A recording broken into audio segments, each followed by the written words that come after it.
Well, welcome back everyone to this afternoon session of Equity First. We are going to be diving into state and local college and career readiness data. So thanks on behalf of the network organizers for the Illinois Education and Career Success Network, formerly known as the Illinois 60 by 25 Network. We're really excited to host you here today to engage with some data and think about what that means about our policies and practices and what we can learn really from communities around the state who are experiencing some really great success with their students. Just to provide a quick overview, my name is Emily Rusca. I'm Director of State Policy and Strategy at Education Systems Center at Northern Illinois University. We're one of the 3 network organizers, and I'm here alongside colleagues from Ed Systems as well as community partners who I'll introduce when we get into that portion. But I'll allow my colleague Jon to introduce himself as well before we get started. Hi everyone, I'm Jon Furr, the Executive Director of Education Systems Center, and we're so thrilled to have you with us. We really are. It's always exciting to have people willingly engaging with us in data. So I'm just going to provide a brief kind of background for why we're talking about data and what we see as the drivers for college and career readiness and success in the state. Certainly, the Illinois Education and Career Success Network is really focused on college and career readiness and success and driving equitable post-secondary attainment across Illinois.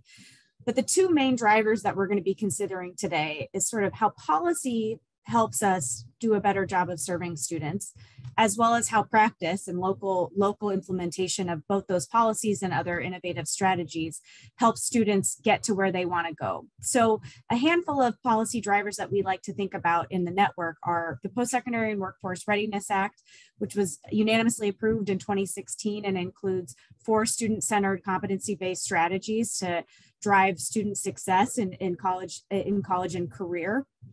The Dual Credit Quality Act, which helps us understand what it means to implement high quality, thoughtful early college credit opportunities. Career and technical education, certainly our state Perkins related efforts in career and technical education pathways across the state are a key lever in how we think about preparing young people for whatever comes after high school. And then finally, in our state, Every Student Succeeds Act state plan, among other levers, the College and Career Readiness Indicator brings together all of these different component parts and really serves as another opportunity to align our efforts when it comes to thoughtfully preparing young people for college and career.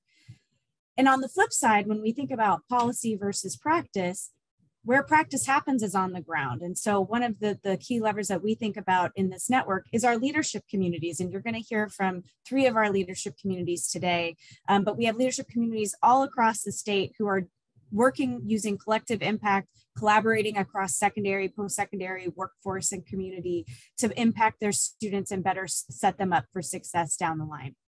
So with that, I will turn over to my colleague, Jon, who's going to walk us through some state and network level data. Thanks, Emily. So I'm really excited to kind of start off today. I know for those of you that were at our opening plenary session this morning, you heard about some powerful data addressing equity in the higher ed context. What I'm going to do is walk through a few data points at the state level, really related to some of those levers Emily was just speaking to, talking more about that high school to college transition, so we can kind of assess where we are as a state, where we're making progress, and where we have more work to do. Next slide. But before doing that, I do want to talk a little bit about the scale of the network. And I think you've seen this slide on the rotation through, where part of our process here, working with all of you that are part of the network, is to see how can we use the leadership of our leadership communities to in fact drive impacts at the overall state level. And one of the ways that we measure the scale of the leadership communities within this network, obviously we're doing work prior to high school, we're doing work that goes into post-secondary the workforce. We oftentimes use the metric of how many public high school students are in our leadership communities. And so 45% of the public high school students statewide are part of the leadership communities that have formally joined this network, gone through the process to have the local MOU across their education and workforce partners, identified key strategies, and are using this data and driving change. And I know there's many of you that might say, yeah, but Chicago is part of the network. That's got to be driving the numbers, really inflating them. Sure, Chicago's big, but even when you look outside of Chicago, there's still 167,000 public high school students in those districts outside of Chicago, representing 34% of the students in the state outside the boundaries of the city of Chicago. And sometimes even those numbers can still be hard to get your head around. So I oftentimes like to use a comparison of other states. So if you look at our overall 45% number, that's equivalent to the number of high school students in the state of Wisconsin.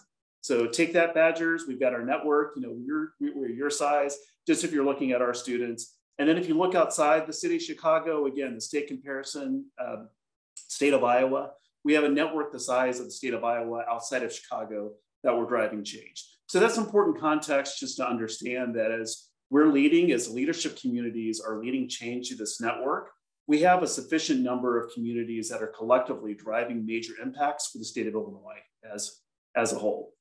For the next slide, the other powerful aspect to know is that when we look at the students that are within the network, we have the ability to have an outsized impact on the equity goals that we all collectively share.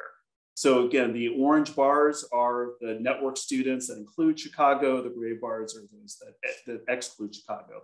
And when you look at these data points, we have a majority of Black, Latinx, and low-income students within our leadership communities. And even as you look at those numbers outside of Chicago, we have more than one third in some cases of those priority populations that are within our network. So that just really helps us set the context as we look at these statewide numbers. Those are reflective of the powerful stories you're going to be hearing from our communities in just a few moments, and are also being driven by the leadership work that they are collectively doing as well.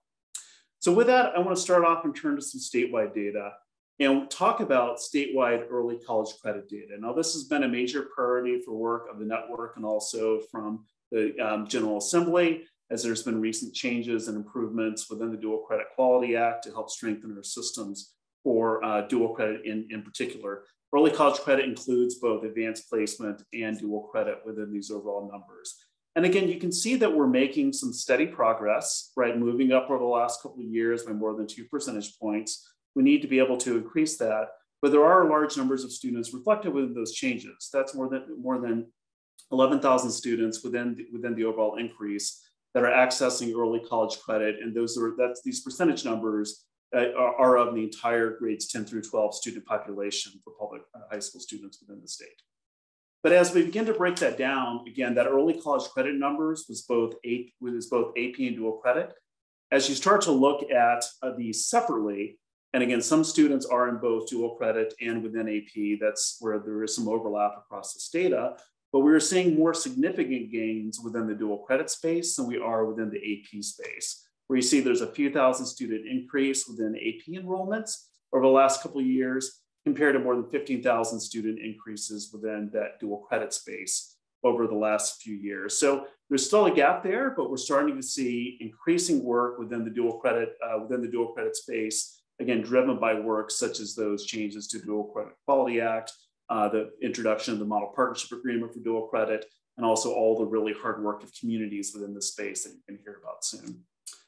It's important within this data, as it is really for all of our data, to make sure though that we are disaggregating that and looking at to what extent is there equitable access to dual credit. So these numbers are looking at the equity breakdowns of dual credit participation, again, of students who are in grades 10 through 12. And you see that overall increase. I guess there's some good news and bad news within this data. So as you're starting to look at the increases, the rate for increases are certainly higher for our Hispanic and Black students than they are for our white students. So we're starting to move toward to close those gaps, but we have more work to do. And so right now, within this data, as you look at the 2021 data, Hispanic and Black students are representing about 33% of the overall population of dual credit enrollments. That's compared to about 44% of their population within public school enrollments. So we have a gap there. We need to continue to focus on driving toward that, but those rates are increasing again at stronger rates over the last several years. So making the flip from dual credit and early college credit, that's kind of speeding students up towards college success. We've also had a strong focus in our policy work over the last several years on catching students up who aren't quite yet at the college readiness level. And that's through our work to try to reduce the number of students moving into remedial coursework as they transition into post-secondary, because you know that the data shows that students who are taking remedial courses are much less likely to persist and continue on and to complete post-secondary. And this data is showing of students who are graduating Illinois high schools and going into the Illinois community college system, the percentage of which are required to take remedial coursework.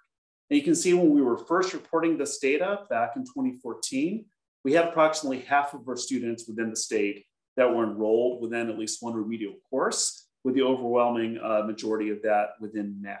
Now these numbers are dropping, right? And you don't often see drops like this within our effort or collective efforts for system change. And we've seen the decrease over these recent years in overall remediation rates dropping from 49% to 39% overall. And with math, again, going from 41% to that 29.4% number, almost 12%. And these changes are being driven by work such as transitional math. They're being driven by changes in placement policies at the college level. And they're being driven by a number of efforts at both the high school and the college level to support students who are making these transitions. So in just what's reflected within these numbers, that's almost 3,500 more students in 2019 as opposed to 2014 that aren't going into remedial coursework that are set on a better path for post-secondary completion as a result of these changes. So you can see though within this data, while math has been dropping steadily from the 2014 point, English is kind of holding at that 20% level. And that's where some of the work that some of you might have heard about earlier today with transitional English, the continued work at the state level of multiple measures placements, we can start to see that number start to move down in the next few years. This data has a lag in it because it takes some time to report, but we're hoping again that data is going to start showing the same downward trend that we're seeing in those overall rates within the math rates as well.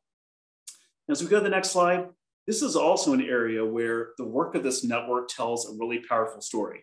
So here, the orange bars is data that is just for those communities, those school districts that are part of the 60 by 25 network, now the Education Career Success Network. We need to update this slide. But in the gray bars is for the state overall. And you can see back in 2013, right, there was the remediation rates within the network were 3.5% higher than the state. Now they're 3.5% lower, right? So you can see the accelerated decrease within our network as opposed to those statewide numbers.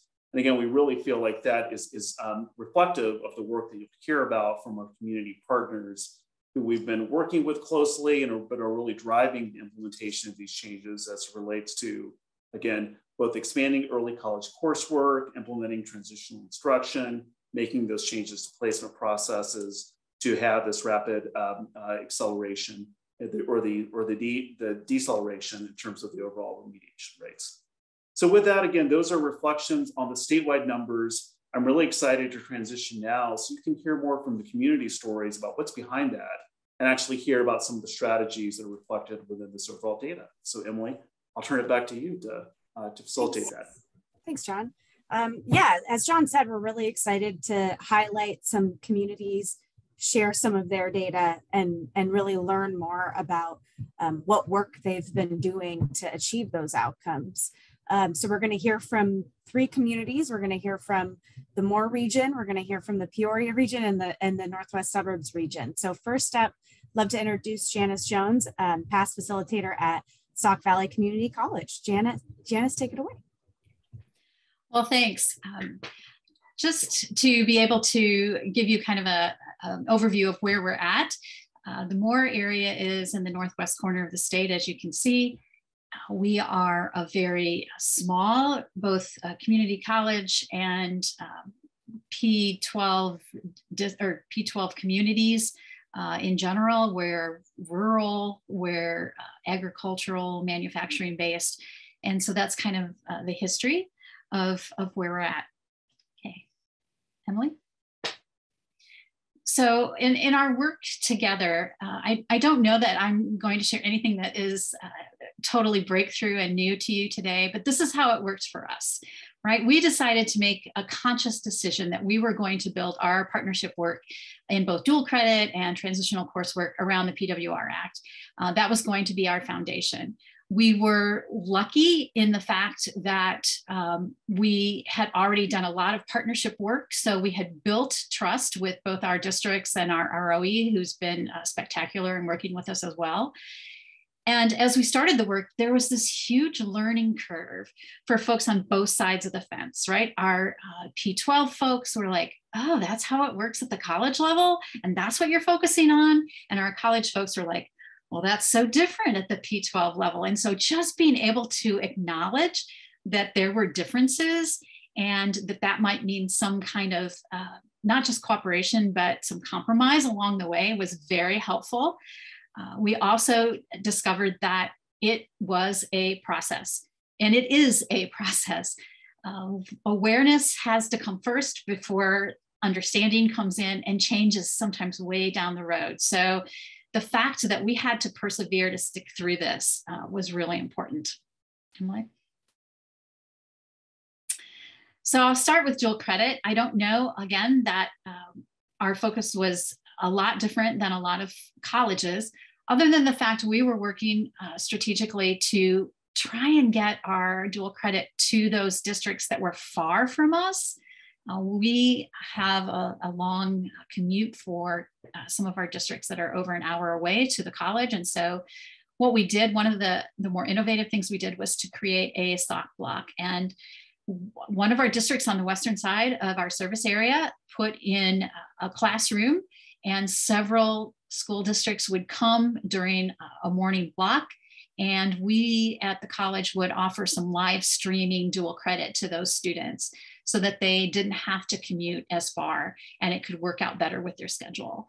And so we were able to do that to help add dual credit to their schedule. Also, one of the issues that we had was that if it was not a gen ed class in dual credit, our districts were so small they could not put a full-time employee to teach a dual credit course for just a handful of students. So being able to collaboratively bring students together was a huge piece for us. Also, we made sure that our dual credit was not just transferable to us, but onto 4 years. And as we worked in different pathways, we wanted to make certain that the courses we were offering to our districts for dual credit were easy for them to embed some of those requirements of the endorsement. And that really made the dual credit pieces much more accessible to them and something that they were willing to work for. So you can see that our dual credit has changed over the years. It's been pretty steady, but we're continuing to see a little improvement there as we've worked to get those dual credit courses to our districts. Okay. And we've also seen the change at the community college. Here's a chart that just shows in our Department of Education, which, again, we're a very small community college, but we've seen significant gains in enrollment once we started to focus at the secondary level in specific pathways. And so it's been a benefit on both sides. Our transitional coursework has gone on for what seems like a very long time. We were able to get in at the beginning and to gather a team of secondary and post-secondary instructors together.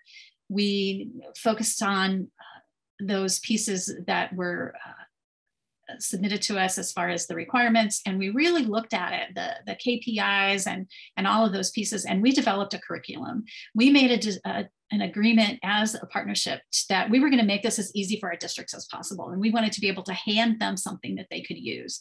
So we created QL and stats curriculum, which was later adopted by the state, and then we vetted the other tech math and STEM math to make sure that it had the rigor that we thought should be in there. And then we encouraged our districts to use those vetted programs.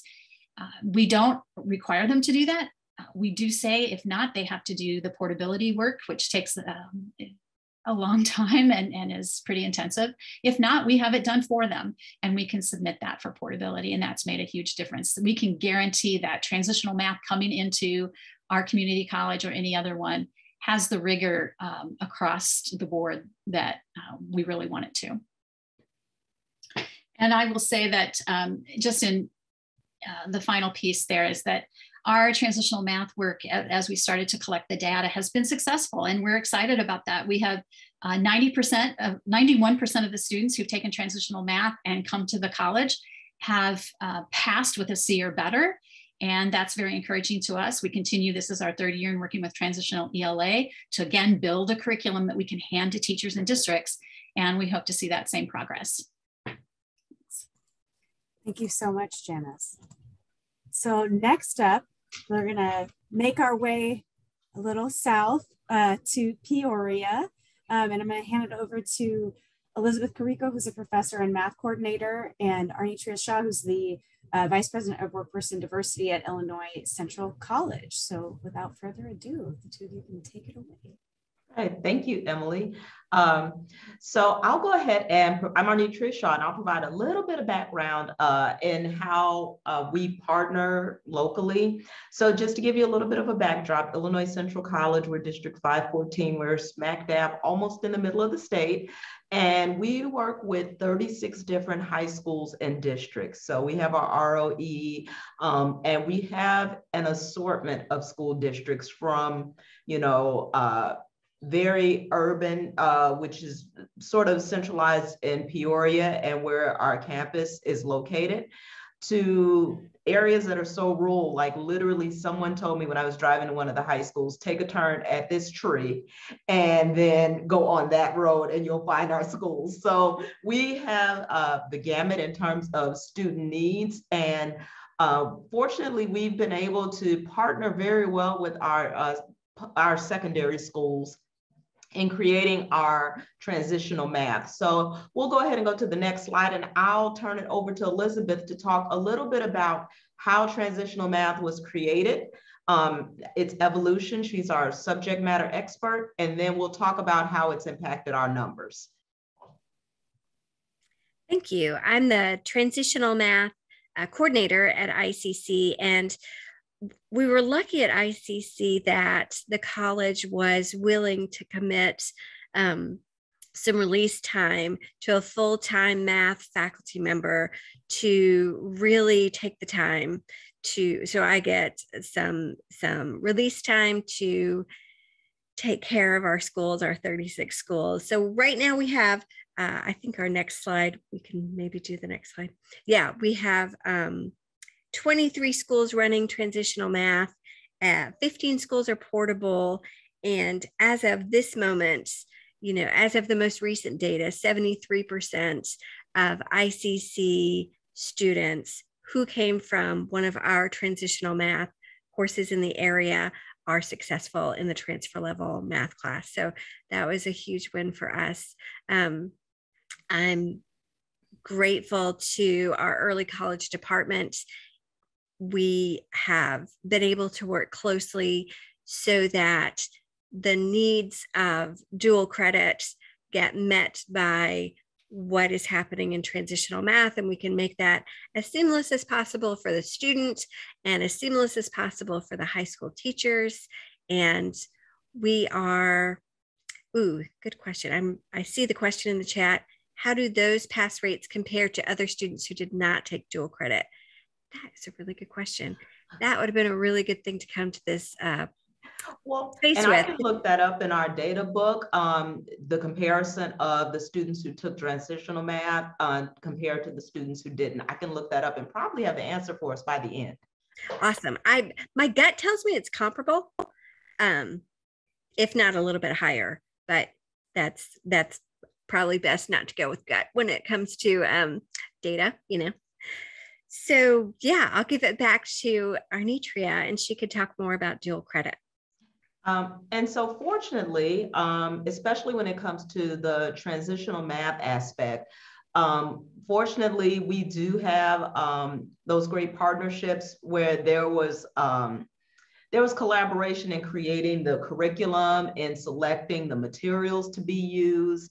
And for a lot of the high school students, once they realized what this was, they were actually pretty excited about it. So we actually had our developmental math enrollment on the previous slide, but if you look at this slide is actually a little bit more powerful. We've all heard the statement that developmental coursework is where college dreams can go to die if not very carefully managed. And we knew we had a significant population of students who really were struggling in developmental math. So going back, looking at our 5-year data, for fall 2017, about 20.6% of the students who were graduating from high school and entering were placing into a developmental math course. So if you notice, you know, it inches down, but when you jump to 2021, we're now below 10%. We're at 8.5% of our students placing into developmental math. And one of the things that we noticed is that now it really is those students who are the neediest, who really need those intensive supports, who are getting that developmental math. And between transitional math and our multiple measures projects, we've been able to help students go on as soon as they land here at ICC and be successful in that gateway math course. So, and I will pull that up. It's in our student data book. So I'll pull that up, and you know, it matches so much of what Jon showed in terms of the state data. And, you know, from an early college perspective and from an institutional perspective, we're really happy also to see that students are less likely to run out of financial aid, and they're less likely to need additional aid at the end if they've spent a considerable number of amount of financial aid on credit hours that were developmental. So it has improved our student success all the way around. So thank you. And I'll look up the answer to that question in the interim. Awesome. Thanks both. So now we're going to move up, or yeah, a little bit northeast to the northwest suburbs of Chicago. I'm going to kick it to Megan Kelly, who's the Director of Academic Programs at District 214 within the northwest suburbs region of our network. Thanks so much, Emily. Thanks everyone for having me today. I'm excited to share a little bit about the work that we're doing, both as part of Nexus, the Northwest Educational Council for Student Success, and then also a little more specifically, some of our work in District 214. So as far as Nexus is concerned, we are located in the northwest suburbs. To give you a bit of context, we are made up of 3 high school districts. Harper College is our local community college partner. District 214 has 6 high schools in it. We span about 68 square miles. District 211 has 5 high schools, and then Barrington 220 is a K-12 district. So if we take a look at our overall dual credit enrollment growth, what you can see is that in our region, we have grown exponentially. And this is truly been a just commitment to dual credit. I came into this position as a former associate principal for instruction at a time when AP was the single option on the table for students as far as early college credit was concerned. And it really was in 2016, both regionally and locally in District 214, which I'll talk about in a moment, that we shifted away from an AP for all focus to really looking at dual credit and the opportunities that it provided. And you can see that growth represented here, and our growth in District 214 mirrors what has happened in Nexus. At the same time, as you can see, we regionally have experienced declining remediation in math, something that we're also very proud of. We too hit the ground running with transitional math, and have spent a lot of time really looking at how we can improve those outcomes for our students, and are proud of where we're situated right now. So as we move toward District 214, then to get a bit more specific, you know, to just share our story with you and where we started here in my own district. You know, for us, dual credit really for many years had to do with one specific area, and that was CTE. So Emily, if you can move to the next slide. In 2013, 2014, the number of total dual credit enrollments in our district sat at 705. And again, dual credit was CTE. Those two were really synonymous with each other. And that is where dual credit resided. And what we recognized is that, and this dates back to, again, 2015, 2016, we wanted to expand that opportunity for our students. And we started looking at what that might, how that might actualize outside of the CT area. So what we moved toward was a math and English redesign in our district. This was really situated in 3 guiding principles. The first was that we knew math and English were the biggest barrier to post-secondary success for our students.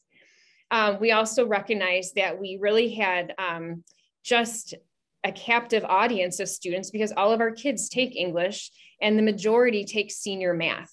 And so if we were able to really think through and think differently about what senior year looked like, we could really capture a wider audience of students and bring them into early college credit opportunities. And then the third guiding principle of this math and English redesign was really ensuring that all students graduate math and English ready. So again, early college credit for us, which had only been AP, was what we had to reconsider beginning in the 2015-2016 school year. So where are we now? If you speed forward a few years, District 214 now has 8 post-secondary partners that we are offering coursework through. This was, I think, a real key to our success because what we recognized is that if we were going to expand early college credit opportunities for our students, we needed to do so with partners that were experts in specific spaces. So a good example that I would give you is Lewis University. In 2017, when the Boeing report was issued, we recognized a real opportunity for our students in that, here in the Northwest suburbs, we're situated near 2 major airports.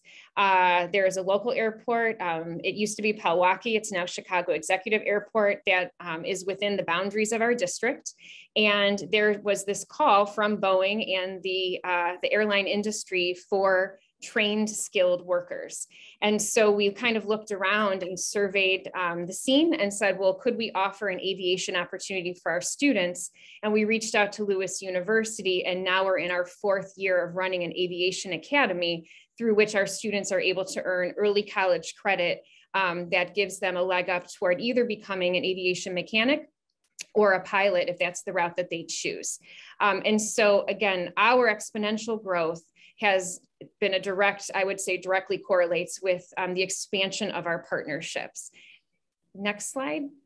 And so to just give you an idea of where we're at now, between 2013 and 2020, our overall participation in early college coursework here in District 214 grew from 53% to 85%. So again, the quantity of enrollments went up, but the more important numbers, if we keep going, have to do with the students that we are now serving. Between 2013 and 2020, the percentage of Hispanic students graduating with early college credit grew from 38% to 74%. And our definition of graduating with early college credit means they received a 3 or higher on 1 AP exam, or at least a C+ in at least 1 dual credit course. In addition, the percentage of Black students graduating with early college credit grew from 19% to 76%. And so dual credit for us is equivalent to access and opportunity. And that's how we have framed it and how we, again, have actualized, this type of opportunity for our students. Next slide. So now in 21-22, if we take a look at it, sort of our big numbers, we have 3,815 unique District 214 students. And we serve 12,000 students annually. So 3,815 of those 12,000 who are sitting in 76 unique dual credit courses. Again, all offered, the majority, I should say, are offered on our campus. We do have some students, about 100 or so, who travel to Harper College to take courses. As a result of those efforts, we have 3,800 total dual credit enrollments in math and English. And I think this is one of the pieces that has just really accelerated, again, access and opportunity for our students, expanding what early college credit means in math and English specifically. for a total of this year, 10,250 total dual credit enrollments across the entirety of the district. And so we're very proud of the work that we've done. We are at scale at this point, and continuing to refine what dual credit looks like and means in our district, and making sure that our students continue to have access to these opportunities, because again, we know that if we can put them in a position to earn 15 credit hours, they are that much more likely to persist and complete. So thank you for allowing me to share our story. And I see there's questions in the chat. Yeah, to that point, I was going to just give us some, go ahead, Jon. Yeah, Megan, I think there's one question for you and then some other questions back for the other presenters. But one question was just about how you were partnering with community colleges that were outside of your district, and about how you approach those relationships. Sure. So, you know, we have approached those relationships, I would say, in a variety of ways.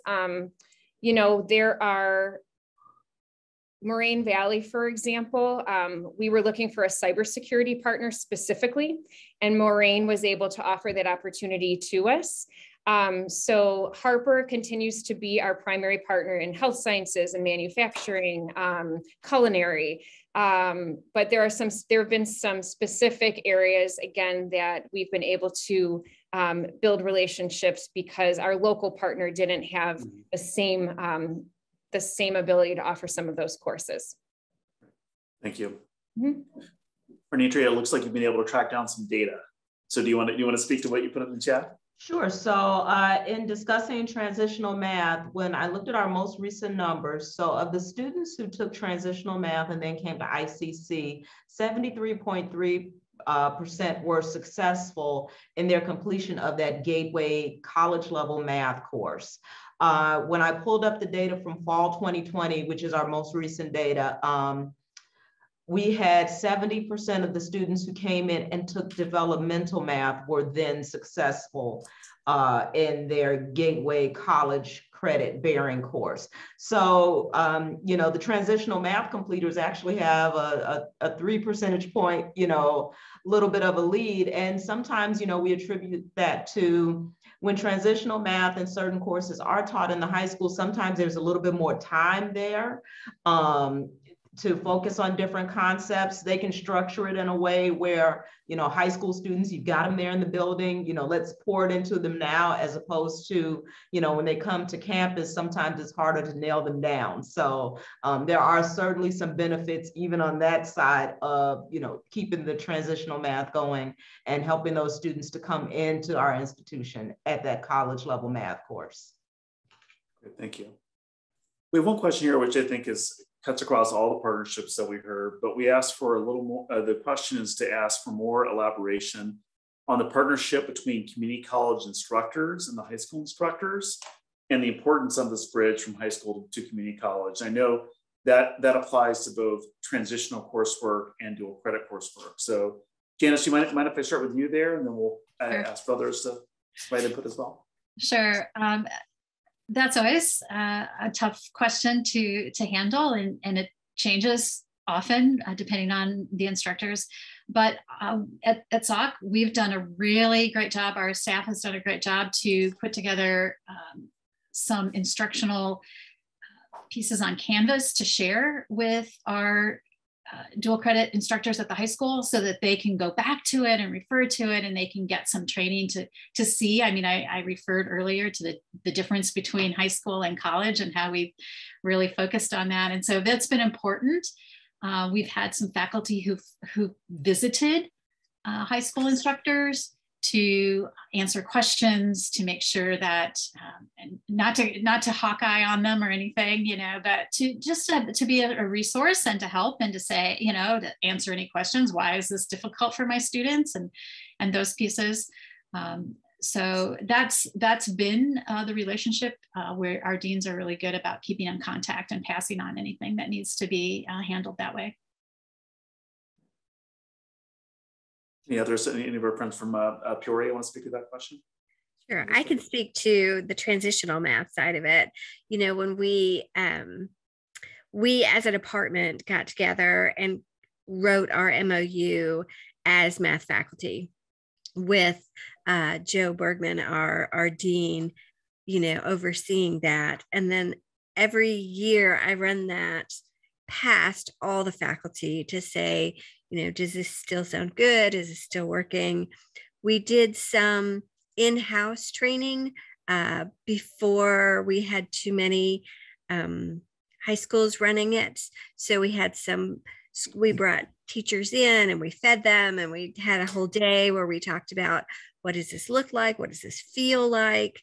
And then since then, because of COVID, I haven't done it as much as I've wanted to, but my dean, again, is very much, I think it's good to be there and to have your face there. And so it's been really good to, as much as possible, even Zoom meetings, meeting with as many teachers as I can, to go, sometimes they just need, so like every human being on earth, sometimes they just need you to hear how hard this is. Like, this is really hard. Yep, it is. And it's supposed to be hard. And there are students who aren't going to pass, and that's okay. And you just keep that support and your face and compassion and grace as much as you can. But the KPIs are the KPIs. We got to do this. So that's how we've approached it. Thank you. And I would say on the dual credit side, I'm actually still the Dean of College and Career Readiness too, but that's a whole other story.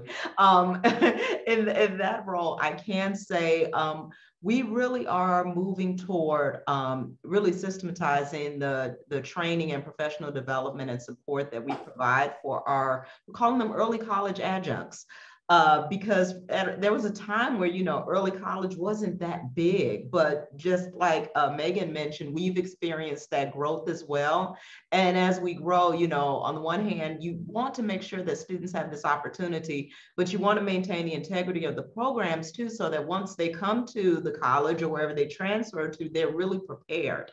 And I can say the vast majority of our high school early college adjuncts, that's their biggest concern. They're like, I want to do this right. I want to do this right because, having been a former classroom teacher myself, the last thing you want to have happen is your student goes to the next class and they're like, who the heck did you have last year? So, we're working on making that more systematic. Prior to COVID, we actually piloted a little bit of an early college conference where instructors could come over and meet with their subject matter folks. And then, of course, COVID knocked it out. Just as it was getting steam, we're going toward year 3. So we really are focusing on that aspect as it continues to grow. And the high school teachers, most of them enjoy having that relationship where there's this content expert that they can rely on at the college to support them in their instruction. Mm-hmm. That's great. And I'd say that's really a trend we're seeing throughout the network and across the state, is the creation of systems between community colleges and their district partners to deliver on the dual credit and the transitional instruction coursework. We heard city colleges talk about that in a breakout yesterday about how they're developing kind of course packet materials for their high schools. Rock Valley College does really cool boot camps for CTE instructors. That's happening more and more throughout the state. So I think that's a trend that we need to continue to think about how we're encouraging that development and supporting it as well. Great. I know we have some other comments in the chat, and then Emily, I don't know if there are any that you were ready to tee up here. Yeah, I was just gonna say, there was a question about sort of whether students, and it was particularly framed about Harper, but I think it also could be shared across the group, but if students are taking courses as cohorts or individually, and if the high schools are providing transportation. I know we know that transportation is a really common challenge and barrier to dual credit delivery. So would welcome reflections on how you've grappled with that and how you either deal with cohorts or individual students. Maybe we'll kick off with Megan and then pivot over to other folks in the line. Sure. So the majority of those dual credit courses that we offer are taught by our own District 214 credentialed faculty on our campuses. So, college composition, college math, college Spanish, those are all taught directly in our schools.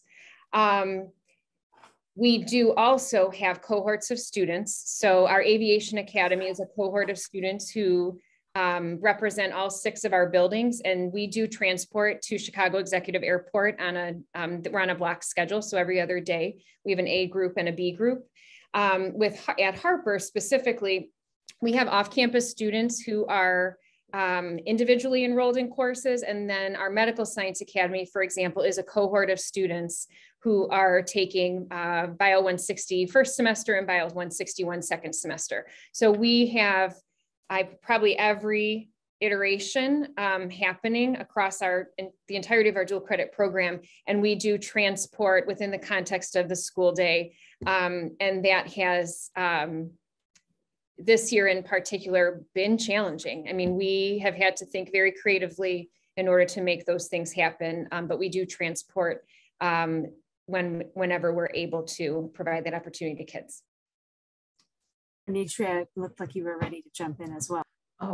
Well, for Illinois Central College, so transportation-wise and student category-wise, very similar, but somewhat different. The vast majority of our dual credit, which is most of it is would be gen eds, is taught by high school faculty. And the equity piece of that is that it's less expensive to the college. And some of those students actually get to take those courses for free in their high school setting. So they still have to meet the same MFQ requirements as ICC faculty, but it's actually carried out in the high school building. We do have some full-time faculty who do go to certain schools to teach, and those are usually the schools that have larger endowments and can afford to have a faculty person come in. Our sort of happy medium is we actually have online dual credit. So we have instructors who teach the courses online, and then that way it's sort of a regional approach. So it wouldn't matter if you were at one of those rural schools or if you were at, within walking distance of one of our campuses, you could actually be in your high school and, take the course with other kids in the region. We do have work-based learning where students tend to transport themselves. And we do have some schools that do provide transportation. It's been a challenge because of, how large our district is and how things are different in every single area. So we're fortunate on the one hand, our Peoria campus, literally one of our biggest high schools, they can walk to the campus. It's literally like 3 blocks away. So that's great. But, does that present an inequity or a challenge for those students who are at the actual largest Peoria high school who they can't walk to our campus? They'd have to take the bus, and then you get into the timing. So those are some of the things that we are actually looking at as we look at, those equity issues and access to dual credit. Janice, I know you also have a very large region for Sauk Valley. You talked a little bit about the Sauk block and trying to break down those barriers, but curious if there's any other strategies you're using. I will say that one of the pieces of being a rural area is that many kids drive. They just need a car to go places, to get anywhere. And so it's much more, it's not as uncommon for a student to have access and to be able to drive. Now, those decisions about driving to campus are certainly up to the district. Some districts allow their students to drive to campus, some students don't, or some districts don't. So that's always a challenge for us. There's one question in the chat that I'll speak to a little bit, but appreciate any other reflections on it about collaborations around competency-based models for this work. And one thing that I'll say on the transitional math and transitional English side, so the state was very intentional and not saying that here's the curriculum, you have to go deliver it, but actually developing a set of competencies and performance indicators which had to be met through the course's delivery. And that was so there could be the ability locally to be able to review different specific curricula and course models that still align to those same sets of competencies. I'm seeing more and more of that in the dual credit space, where rather than community college saying, here's our syllabus, here's our textbook, go do it, they're actually collaborating around the learning outcomes and the goals and determining how do you take advantage of the fact you typically have more time at the high school. And the high school course you have at the community college side, you might be able to build more in. Or how do you think about how you address those learning objectives, but still make it fit specifically to the needs of high school students. So I'm not sure if there's anyone else who wants to talk about that focus on competencies and learning objectives and this overall space of high school to college transitions.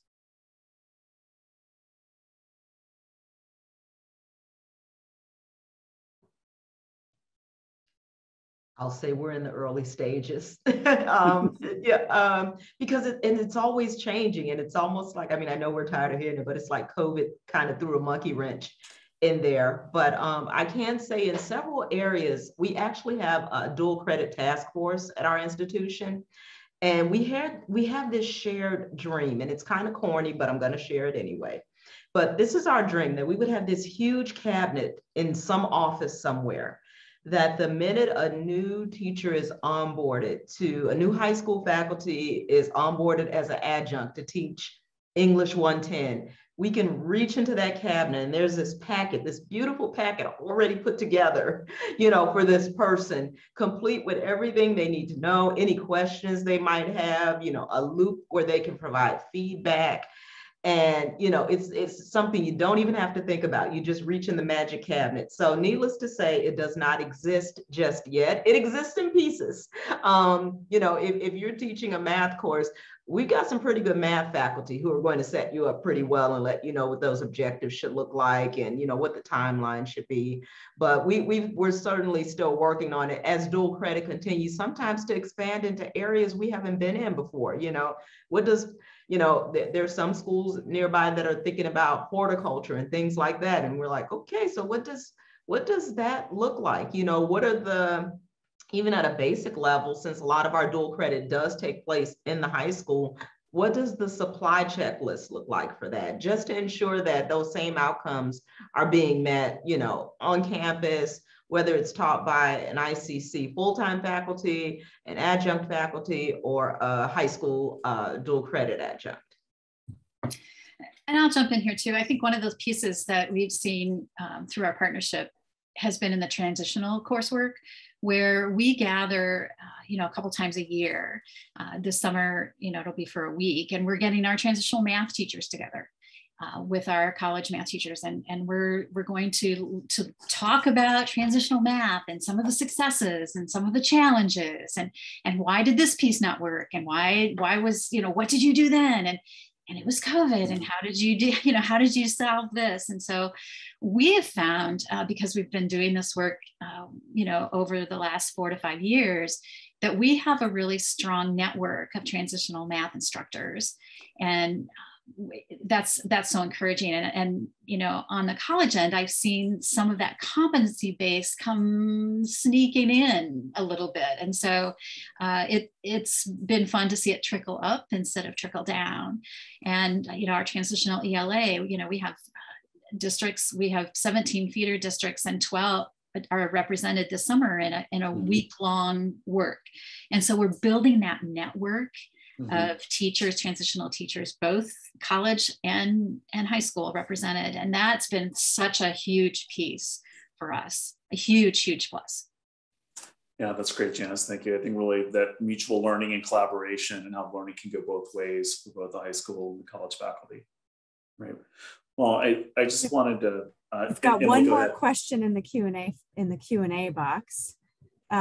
Just asking if anyone's exploring innovative ways to get educators certified to teach dual credit without going through the traditional licensing project process for core content and CTE pathways. So if anyone's got kind of key strategies that you're implementing to get those teachers credentialed. The biggest strategy I have working in my favor right now is communication with our awesome deans and content matter experts. Just to give you an example, with HLC and some other things that happened, several years ago, the rules were a little bit looser in terms of who could teach what. I started my life as an adjunct faculty in English, but I had been a 7th and 8th grade English teacher, so it made sense. Today, I can't do that.